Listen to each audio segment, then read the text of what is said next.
Aquest dijous i divendres s'han celebrat a l'Escala els actes corresponents a la 15a edició de la Setmana de la Pregària per la Unitat dels Cristians. L'activitat central ha estat una conferència a càrrec de Joan Solés que expressava la voluntat que els cristians es fixin més en allò que els uneix que en allò que els separa. Han intervingut també mossèn Martí Colomer, rector de la parròquia de Sant Pere, en representació de l'Església Catòlica, i el pastor Rubén Gil, representant a la comunitat evangèlica baptista.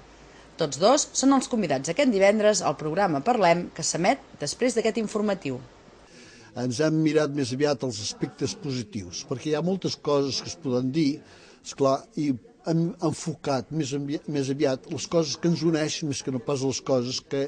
ens separen. Llavors hem començat a dir una mica la nostra fe, què és el que creiem, resumint una mica sense entrar massa en debat, i després què podem fer, com ho podem testimoniar aquesta fe. Mirem les coses que podem fer juntament. Per exemple, una cosa que podem fer juntament, doncs, treballar dintre del poble amb esperança, donant testimoni del que creiem en fe, i després doncs, compartim també una acció que pot ser doncs, participació en una coral, com ja de fet existeix, o bé coses com de tipus ajuda social, per exemple, si hi ha immigrats també es pot fer una cosa conjunta, perquè ens surt del cor, no especialment per la nostra fe, però també unit amb la nostra fe, ja que nosaltres els cristians, i finalment doncs, hem mirat de donar un accent d'esperança, perquè com que Déu ens estima,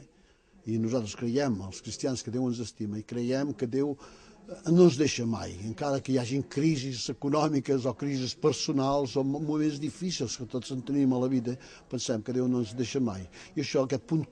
de contacte profund entre cristians és una manera d'estar en comunió uns amb els altres i és una manera de posar junts la nostra fe.